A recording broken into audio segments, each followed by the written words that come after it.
함께하기를 소망합니다. 지난주에 말씀드린 것처럼 우리는 일상의 절기 주현절을 지내고 있습니다. 주현절기는 일상 속에 성도가 어떻게 하나님의 사람으로 살아갈 수 있을지 고민하며 기도하는 그런 절기로 생각하시면 좋겠습니다. 그래서 오늘부터 몇 주간 일상에서 우리가 사랑을 하며 살아가는 사랑에 관한 말씀을 함께 나누고자 합니다. 우리는 평생 사랑하고 또 사랑받으며 살고 있습니다.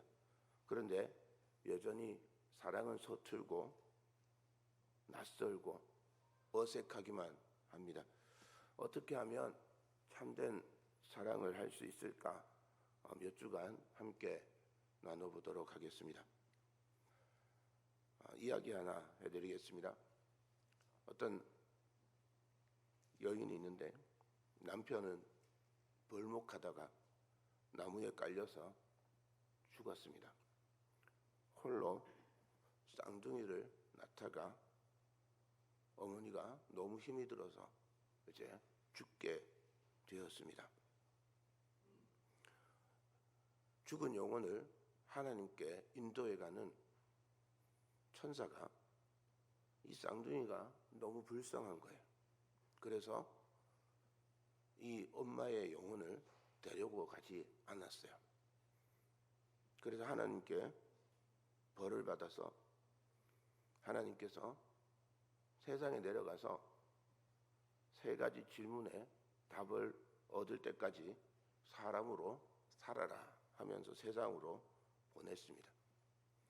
이 땅이 러시아 땅인데 러시아가 아주 추운 지역입니다.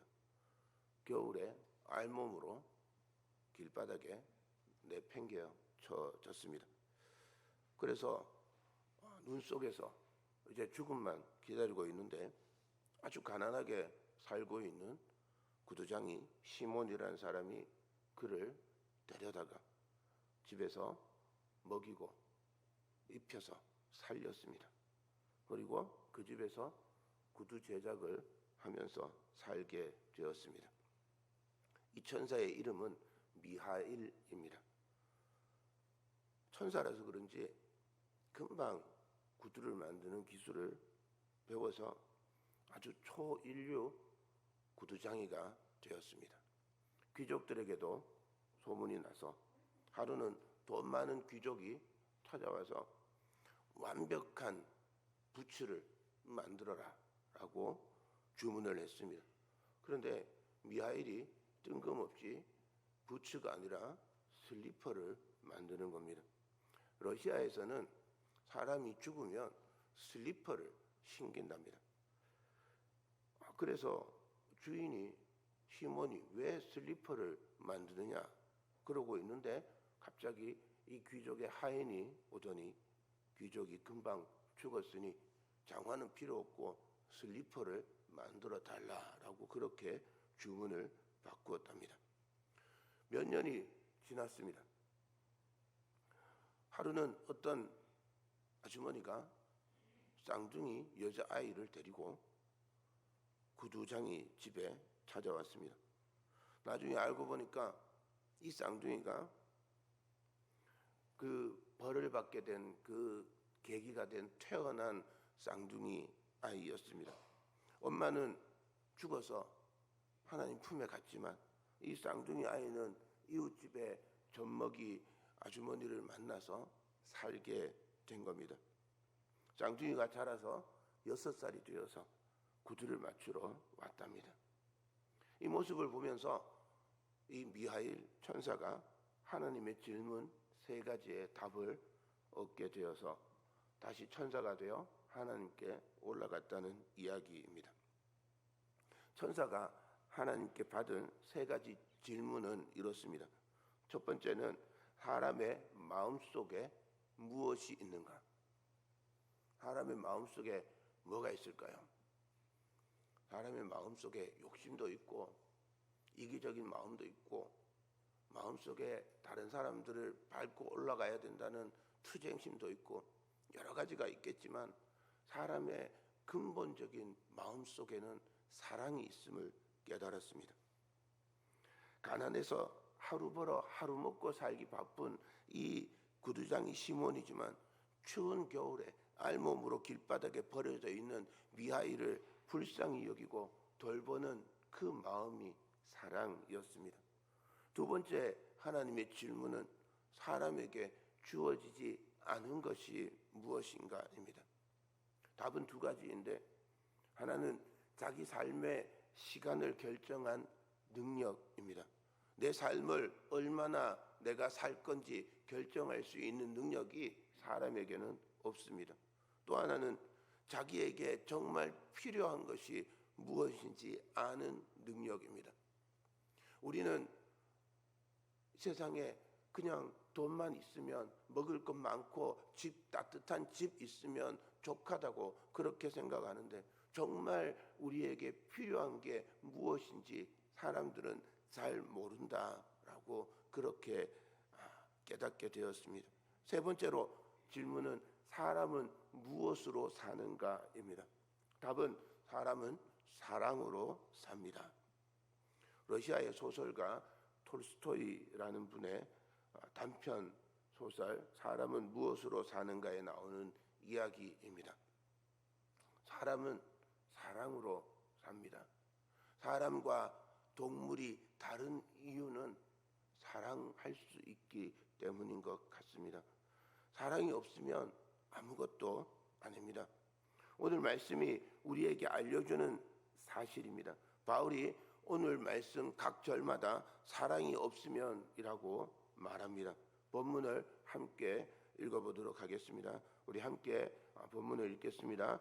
내가 사람의 방언과 천사의 말을 할지라도 사랑이 없으면 소리나는 구리와 울리는 꽹과리가 되고 내가 예언하는 능력이 있어 모든 비밀과 모든 지식을 알고 또 산을 옮길 만한 모든 믿음이 있을지라도 사랑이 없으면 내가 아무것도 아니요 내가 내게 있는 모든 것으로 구제하고 또 내 몸을 불사르게 내줄지라도 사랑이 없으면 내게 아무 유익이 없느니라.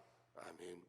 사랑이 없으면 사람의 방언과 천사의 말이 아무 소용이 없습니다. 사랑이 없으면 예언하는 능력으로 모든 비밀과 지식을 알아도 아무 소용이 없습니다. 사랑이 없으면 산을 옮길 만한 믿음이 있어도 아무 소용이 없습니다. 사랑이 없으면 가진 모두를 가난한 사람들에게 내주고 구제하고 심지어 몸을 내어 순교할지라도 아무 유익이 없습니다. 이 말씀은 앞에 나오는 12장의 말씀을 함께 읽으면서 묵상해야 합니다. 12장의 별명은 은사장입니다. 12장 8절부터 11절까지 성령의 9가지 은사를 소개해주고 있습니다. 지혜의 말씀, 지식의 말씀, 믿음, 병고침, 능력 행함, 예언, 영분별, 방언, 통역, 이 9가지가 성령의 은사입니다. 다양한 은사와 또 이어지는 그 은사를 행하는 다양한 직분을 소개해 주면서 12장 마지막에 바울이 이렇게 말합니다. 12장 31절입니다. 너희는 더욱 큰 은사를 사모하라. 내가 또한 가장 좋은 길을 너희에게 보이리라. 이 모든 은사와 직분을 사모하고 받지만 더 큰 은사, 더 큰 은혜, 더 큰 하나님의 선물을 사모하라고 바울이 가르치고 있습니다. 그리고 이어지는 말씀이 그 더 큰 은사, 더 큰 선물이 13장에 나옵니다. 이 13장에 나오는 이 은사는 사랑의 은사입니다. 가장 큰 은사 혹은 가장 기본이 되는 은사가 사랑이라는 말입니다. 그리스도인 구원받은 성도에게 가장 기본이 되는 은사가 사랑입니다. 본문을 좀 더 깊이 묵상해 보도록 하겠습니다. 1절 말씀입니다. 내가 사람의 방언과 천사의 말을 할지라도 사랑이 없으면 소리나는 구리와 울리는 꽹과리가 되고, 방언이 방언을 한다는 거 얼마나 놀랍습니까? 한국 교회에서 방언한다고 하면 엄청나게 믿음이 좋고 또 아주 위대한 능력의 사람이라고 여깁니다. 초대교회에서 방언은 사람을 놀랍게 했습니다. 배우지도 않고 알지도 못하는 다른 나라 언어로 예수님의 복음을 전하니 듣는 모든 사람들이 놀랐습니다. 거기에 더해서 천사의 말을 한답니다. 영어 성경은 사람의 말과 천사의 말로 번역하고 있어요. 그래서 사람과 구분되는 천사들의 언어가 따로 있는 것처럼 이야기하고 있습니다. 이것이 오늘날 우리 교회에서 많이 하고 있는 사람들이 알아듣지 못하는 그 방언이라고 말하는 사람들도 있습니다. 정확하게 무엇인지 모릅니다.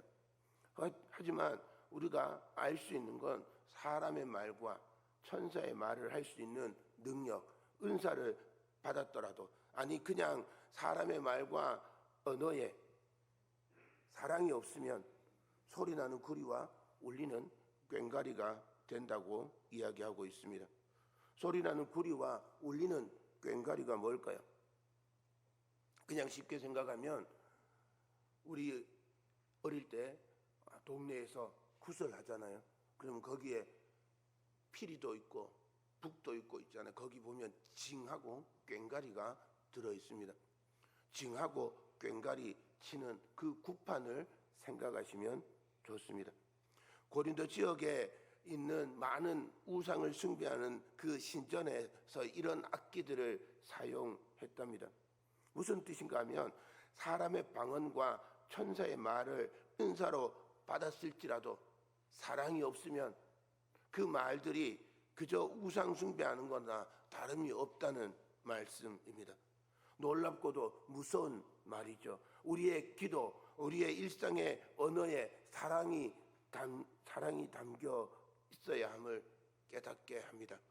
우리가 일상에 하는 이 말들 속에 사랑이 담겨 있지 않으면 우상 숭배하는 것과 진배 없다는 그런 말입니다. 사랑하는 여러분, 우리 언어에 사랑이 담기길 소망합니다. 사랑으로 말하고 사랑으로 기도하는 하나님의 사람 되기를 소망합니다. 다음으로 2절을 보겠습니다. 내가 예언하는 능력이 있어 모든 비밀과 모든 지식을 알고 또 산을 옮길 만한 모든 믿음이 있을지라도 사랑이 없으면 내가 아무것도 아니요 그랬습니다. 예언하는 능력이 있으면 얼마나 좋겠습니까? 하나님 나라의 비밀을 알고 구원의 지식을 알게 되면 참 좋겠습니다. 이어지는 산을 옮길 만한 믿음은 아주 도전적인 바울의 말입니다. 이 말씀은 예수님께서 마태복음 17장 20절에서 가르쳐 주신 말씀을 떠올리게 합니다. 이르시되 너희 믿음이 작은 까닭이니라. 진실로 너희에게 이르노니 만일 너희에게 믿음이 겨자씨 하늘만큼만 있어도 이 산을 명하여 여기서 저기로 옮겨지라 하면 옮겨질 것이요 또 너희가 못할 것이 없으리라. 산을 옮길 만한 믿음이 있을지라도 예수님께서 가르쳐 주신 말씀인데 산을 옮길 만한 믿음이 있을지라도 사랑이 없으면 아무것도 아니라고 바울이 말하고 있습니다.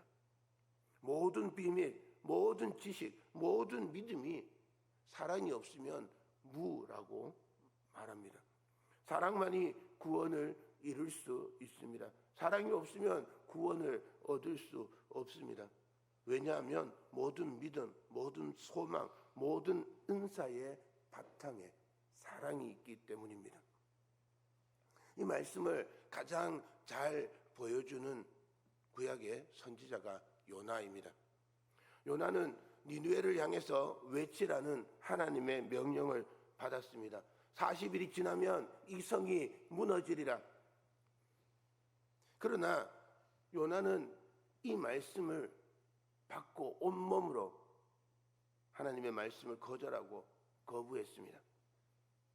요나가 왜 하나님의 말씀을 듣고 순종하지 않았을까요? 자신의 선포가 이루어지지 않을 것을 두려워했던 걸까요? 그렇지 않습니다.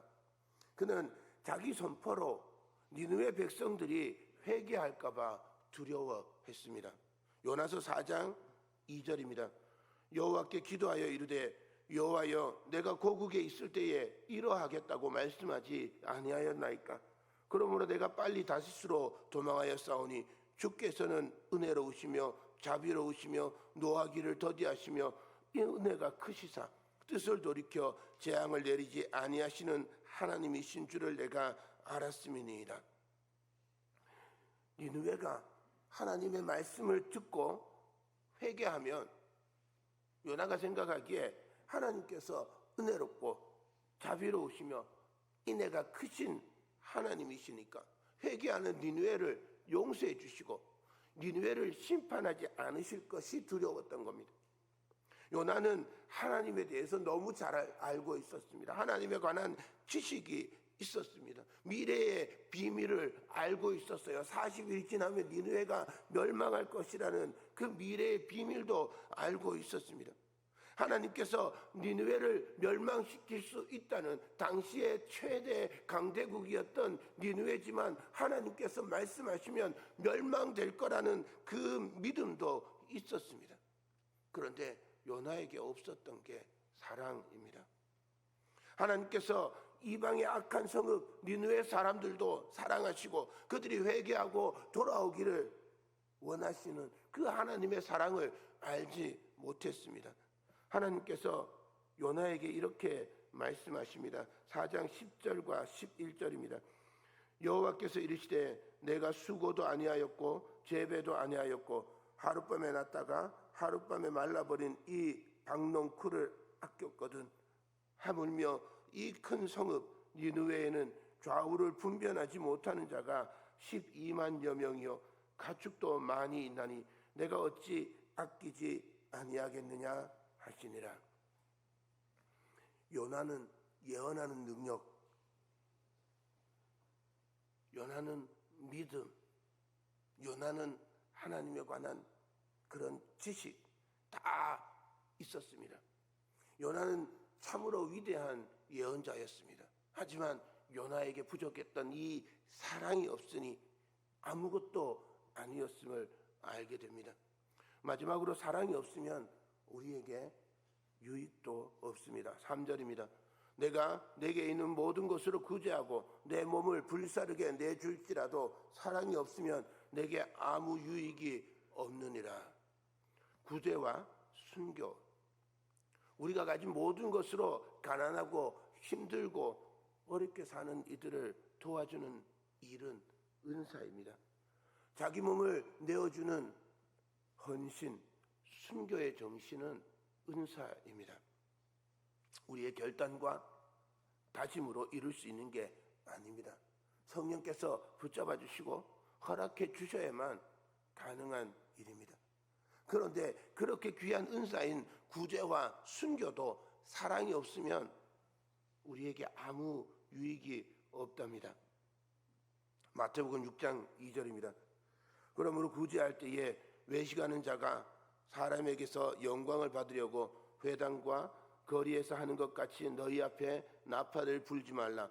진실로 너희에게 이르노니 그들은 자기 상을 이미 받았느니라. 오늘 말씀과 연결해서 생각해 보면 외식하는 자는 상대에 관한 배려가 없습니다. 계명을 따라서 구제하지만 사랑이 없으니 사람들에게 영광을 받으려고 나팔을 불고 관심을 끌어모읍니다. 그런데 구제받은 사람은 얼마나 부끄럽겠습니까?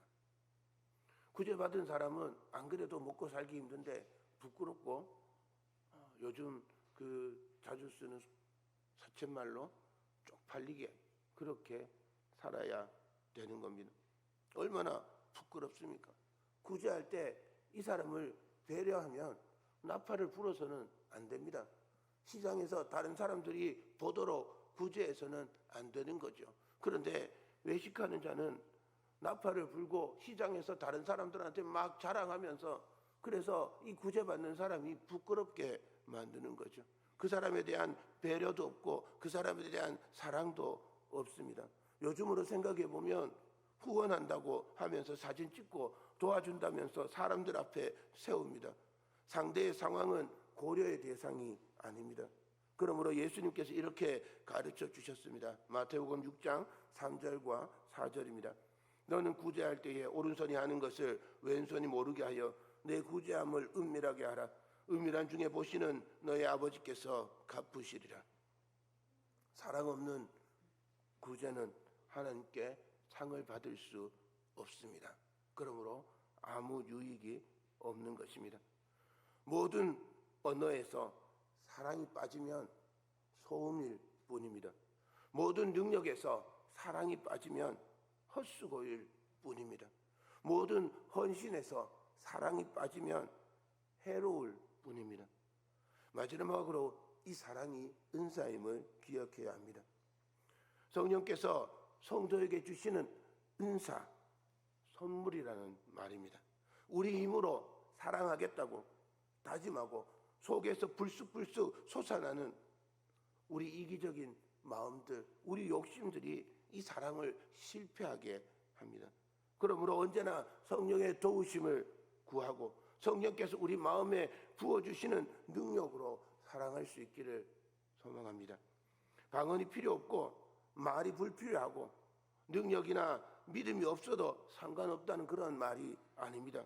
구제와 헌신을 하지 말라는 말이 아닙니다. 더 큰 은사, 사랑을 사모하라는 말씀입니다. 사랑하는 여러분, 더 큰 은사를 사모하며 우리 삶에 그리스도 예수의 사랑이 풍성하게 임하였어. 예수님께서 우리를 사랑하셔서 십자가의 길을 가신 것처럼 우리도 사랑하며 모든 것을 완성해가는 복된 삶이 되기를 주님의 이름으로 축원합니다.